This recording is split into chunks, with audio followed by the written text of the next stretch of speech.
morning, all of you. My name is Ayushi Sharma, and welcome to our YouTube channel BSSS Setu. I hope you all are doing well. Students, today we'll discuss the last part of class 6th history, Ashok, who gave up war.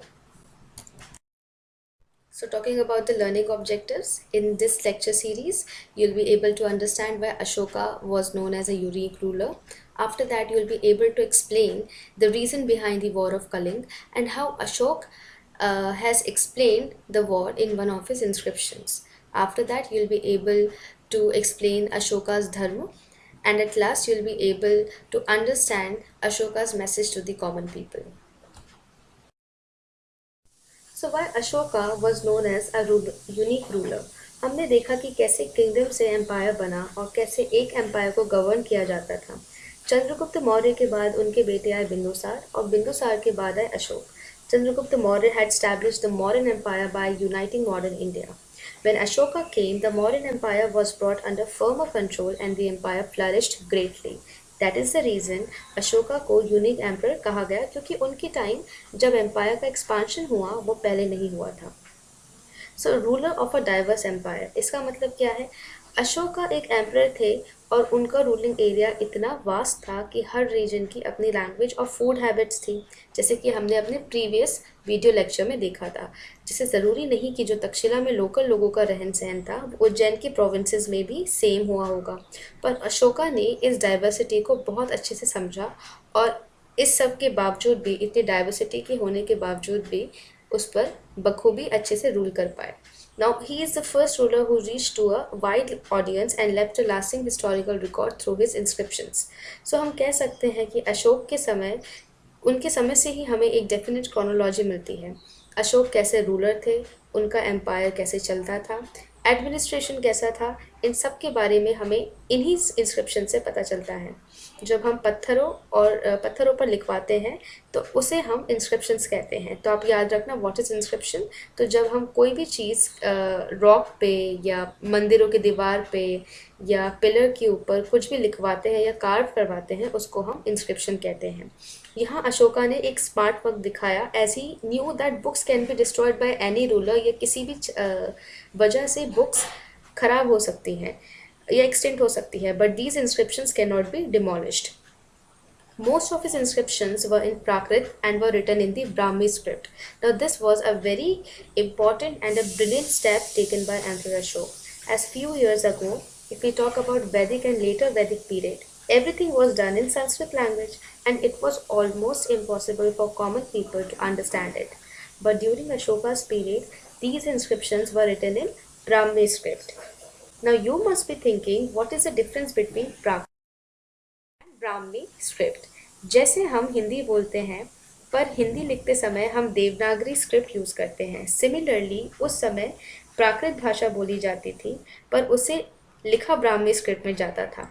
तो यहाँ से हमें ये पता चलता है कि अशोका ने आम जनता के लिए सोचा, और ये भी एक वजह है कि उनको यूनिक और ग्रेट रूलर बोला जाता है। तो अशोक एक बहुत बड़े एम्पर थे और हर जगह उनका रूल था। So as you can see in this map, Mauryan empire north west में भी था, साउथ में भी था और ईस्ट में भी था, पर बोध गया कि जस्ट नीचे एक वाइट पोर्शन दिख रहा होगा आपको, ये था कलिंग, जिसको अशोक ने कॉन्कर नहीं किया था। Kalinga is the ancient name of coastal Orissa. तो आज का जो उड़ीसा है उसको उस ज़माने में कलिंग कहा जाता था। कलिंग को कॉन्कर करने के लिए अशोका फॉट अ वॉर। ऐसा कहते हैं कि इस युद्ध में लाखों लोगों की जान गई थी। Known as a ruthless and cruel monarch, Ashoka has gone a massive change of heart after the gruesome experience at the battle of Kalinga. He is the only king in the history of the world who gave up conquest after winning a war. तो यहाँ से हमें क्या पता चलता है कि इस युद्ध के दौरान इतनी ज़्यादा मौतें हो गई थी कि अशोक को ये सब देखा नहीं गया। और इससे पहले अशोक को क्रूल मोनार्क बोला जाता था। क्रूल मोनार्क क्यों बोला जाता था? क्योंकि ऐसा कहते हैं कि अशोक ने अपने 99 भाइयों का, 99 ब्रदर्स का, he killed his 99 brothers in order to conquer the throne of Mauryan empire. तो इसलिए उनको क्रूल मोनार्क बोला जाता था। और he is the only monarch पूरे दुनिया में जिन्होंने एक जंग को जीतने के बाद उस जंग को छोड़ दिया। अब हमें इस वॉर के बारे में डिटेल में कैसे पता चलता है? तो हमें इस वॉर के बारे में अशोक के इंस्क्रिप्शन से पता चलता है जिसमें इस वॉर के बारे में बताया गया है। So as you can read here, 8 years after becoming king, I conquered Kalinga. तो कलिंग अशोक ने कितने सालों बाद कैप्चर किया? 8 साल बाद कैप्चर किया। About 1.5 lakh people were captured and more than 1 lakh of people were killed. This filled me with sorrow. तो यहाँ पे अशोक बोल रहे हैं कि इतने इतने लोग मारे गए और इतने लोग कैदी बनाए गए और इन सबको देख के मुझे दुख हुआ। Why? Whenever an independent land is conquered, lakhs of people die and many are taken prisoner. Brahmins and monks also die.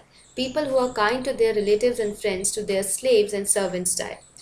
All or lose their loved ones. That is why I am sad and have decided to observe Dhammu and to teach others about as well. तो यहाँ से हमें ये पता चलता है कि अशोक ने एक तरीके से बताया है कि जब एक वॉर होता है तो उसके उसके बाद जो हमारे सामने रिपरकशंस आते हैं वो कैसे होते हैं। इतने इतने लोग मरते हैं, फैमिली रिलेटिव्स फ्रेंड्स मारे जाते हैं, जो बेकसूर लोग हैं वो मारे जाते हैं, ब्राह्मण्स मारे जाते हैं। तो इसलिए उन्होंने डिसाइड किया कि अब मैं धर्म के रास्ते चलूँगा।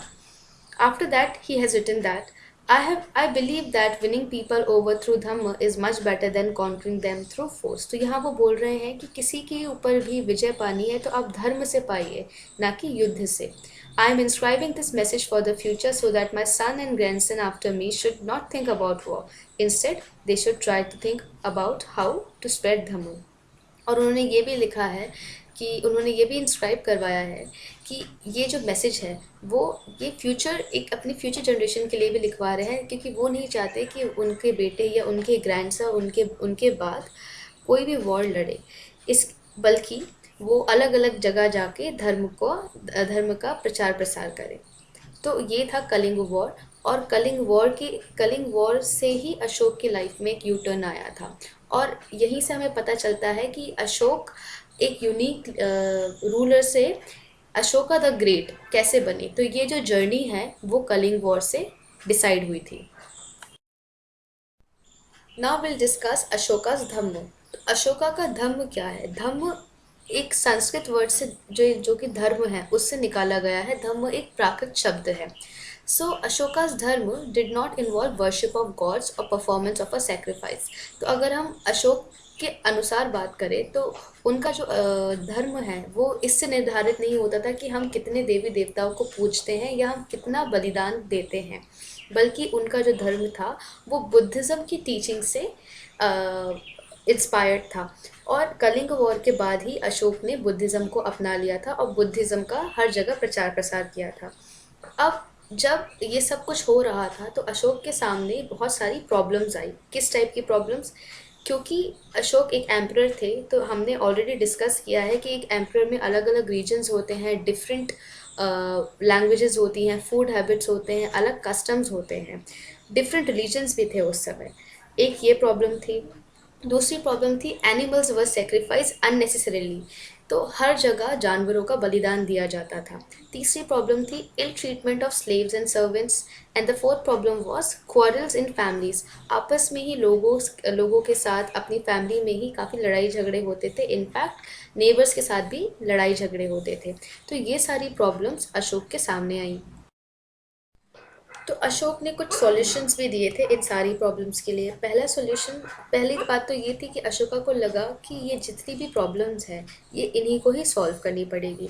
तो इन प्रॉब्लम्स को सॉल्व करने के लिए अशोक ने ऑफिशियल्स को अपॉइंट किया जिनका काम था धर्म का प्रचार प्रसार करना। इन ऑफिशियल्स को हम नॉर्मल लैंग्वेज में कहते थे धम्म महामत्ता। तो इन धम्म महामत्ता का काम यही था कि वो हर जगह जाए जहाँ पे इंस्क्रिप्शंस हैं, जो लोग उन इंस्क्रिप्शंस को पढ़ नहीं सकते। तो ये धम्म महामत्ता उन इंस्क्रिप्शंस को ज़ोर ज़ोर से पढ़ के लोगों को सुनाते थे। इसके बाद ये धम्म महामत्ता का एक और काम था कि वो अलग अलग जगह पे जाके बुद्धिज़्म का प्रचार प्रसार करे। तो सिर्फ ये काम धम्म महामत्ता का नहीं था, बल्कि ये काम अशोक ने भी किया, उनके इन अपॉइंटेड ऑफिशियल्स ने भी किया। इनफैक्ट ये अशोक के फैमिली मेम्बर्स ने भी किया, including his daughter and his son. Ashok ने ना सिर्फ लोगों के लिए काम किया बल्कि उन्होंने जानवरों के लिए भी बहुत सारे काम करे हैं। उन्होंने उस समय जानवरों के हॉस्पिटल्स बनवाए, लोगों के लिए हॉस्पिटल्स बनवाए और एक वेल प्लान्ड सिटी को डेवलप किया था। एट लास्ट अशोक ने अपने सब्जेक्ट्स के लिए कुछ मैसेजेस भी इंस्क्राइब करवाए थे। ये मैसेजेस क्या थे? पहला message, be gentle with slaves and servants, we should respect for our elders, treat all creatures with compassion, and at last, respect all religions and do not praise one's own religion and criticize another's. तो ये और इसी के साथ हमारा ये पूरा lecture series ख़त्म होती है हिस्ट्री की। I hope you all enjoyed today's session and in the next class I will come with a new topic and we'll discuss it. And till then, stay safe and keep learning. And don't forget to like, share, and subscribe our YouTube channel. Thank you so much.